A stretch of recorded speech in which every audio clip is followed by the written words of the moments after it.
Bonjour mes élèves de deuxième année bac option français. Alors dans cette vidéo, on va faire la suite de la correction de la série d'exercices transformation chimique qui s'effectue dans les deux sens. Alors dans cette vidéo, on va faire la correction de l'exercice 5. Voilà l'exercice. Une solution S d'acide benzoïque C6H5COOH de concentration massique Cm est égale à 1,22 g par litre et un pH est égal à 3,1. La première question, quelle est la base conjuguée de l'acide benzoïque? Deuxième question, concentration molaire volumique de la solution, c'est-à-dire on veut déterminer la concentration de notre acide C6H5COOH. On donne la masse molaire atomique suivante, les masses molaires atomiques de l'atome de carbone, l'oxygène et l'hydrogène. Calculer la concentration molaire volumique de la solution étudiée. Troisième question, taux d'avancement de la réaction. Alors, petit a, écrire l'équation de la réaction associée à mise en solution à cause de l'acide benzoïque, c'est-à-dire la réaction de l'acide benzoïque avec l'eau. Petit b, calculer l'avancement maximal qui serait obtenu si la réaction était totale en raison sur la préparation d'un volume de 200 ml de la solution S. Petit c, calculer l'avancement final de la réaction S, de la solution S. La dernière question calcule le taux d'avancement final de la réaction. D'accord? Allez-y. La première équation, calculer quelle est la base conjuguée de l'acide benzoïque. Alors l'acide benzoïque c'est C6H5COH. Alors sa base conjuguée c'est C6H5COO-. D'accord? Alors ça c'est l'acide benzoïque,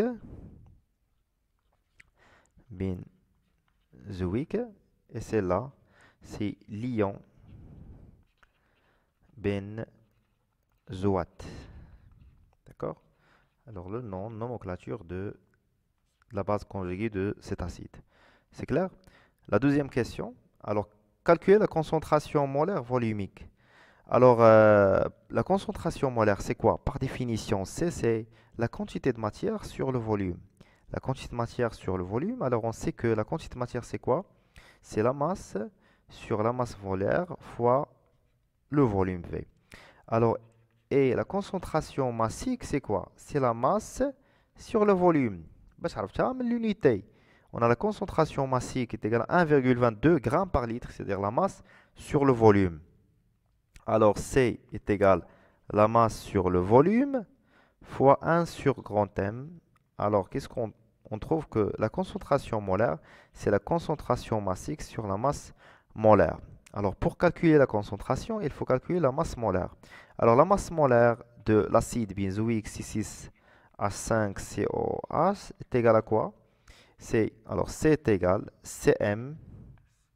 C'est le nombre d'atomes de carbone. Si 7 atomes de carbone fois la masse molaire de carbone, plus le nombre d'atomes d'oxygène chez 2 fois la masse molaire de l'oxygène, plus 6 atomes d'hydrogène fois la masse molaire de l'atome d'hydrogène.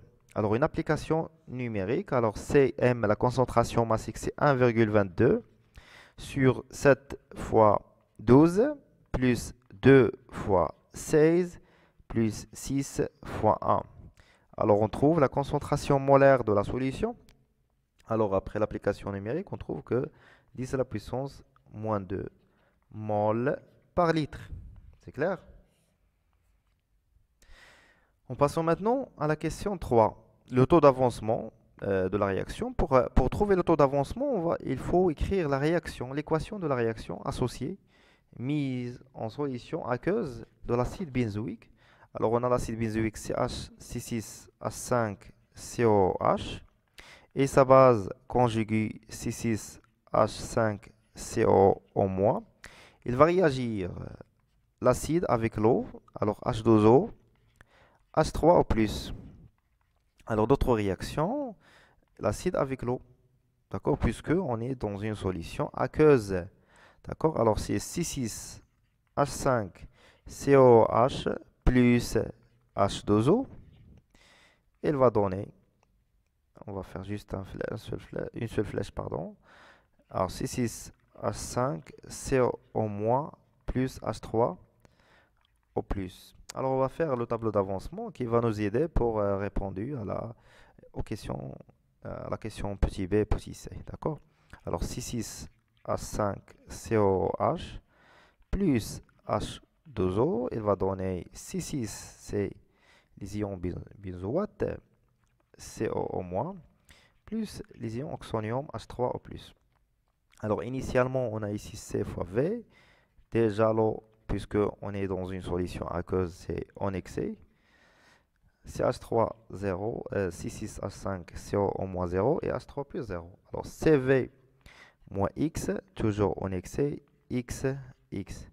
CV moins X final, en excès, X final, puisque les coefficients stoichiométriques est égal à 1 pour toutes les espèces chimiques qu'on a ici. Alors CV moins X max, en excès, X max, X max. C'est clair? Allez-y. Pour la question petit b, calculer l'avancement maximal. Alors pour calculer l'avancement maximal, il faut trouver le réactif limitant. Alors puisque ici on a deux réactifs, on a le premier réactif et le deuxième réactif. Alors on a le deuxième réactif, c'est l'eau. Alors tu es déjà l'eau en excès. Alors automatiquement, le réactif limitant, c'est l'acide, d'accord? Alors on va écrire ça. Alors l'eau en excès. Alors le réactif limitant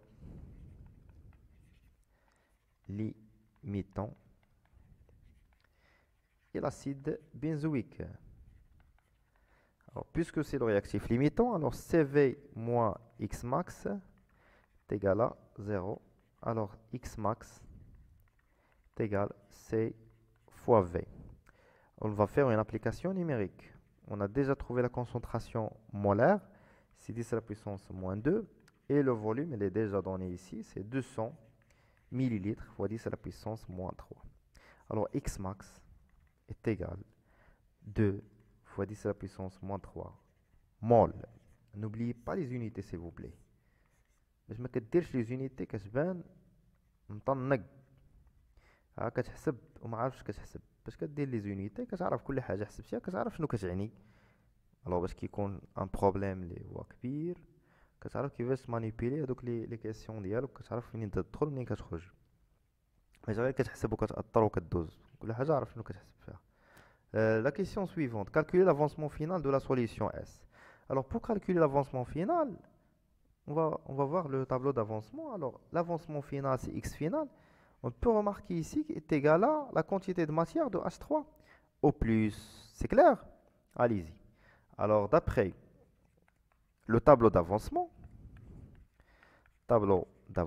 qu'est-ce qu'on a? On a X final est égal à la quantité de matière finale de H3 au plus.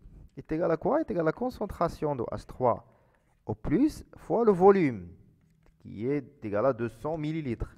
Alors, on sait que dans les données, on a la valeur de pH, et on sait que la concentration de H3+, ce n'est que 10 à la puissance moins pH, fois le volume. Alors, on va faire une application numérique. Alors, 10 à la puissance moins pH.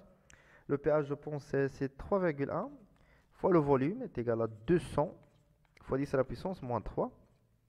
Alors on trouve X final, l'avancement final de la solution, est égal à 1,59 fois 10 à la puissance moins 4 mol. Alors on peut remarquer ça, d'après la valeur de X final et X max, que X max est supérieur à X final, ce qui est normal. Il faut toujours trouver que toujours X final inférieur est égal à X max. يعني au maximum خاص تكون x final est égal à x max. ما عمر x final غتلقى اكبر من x max. سي امبوسيبل. الا لقيتي x final اكبر من x max غير غسل يديك على داك التمرين وعرف واحد الزيرو كيتسناك. Alors petit d, calculer le taux d'avancement final. Alors par définition, c'est quoi le taux d'avancement? C'est taux. Alors c'est x final sur x max. On va faire une application numérique. Alors x final est égal à quoi?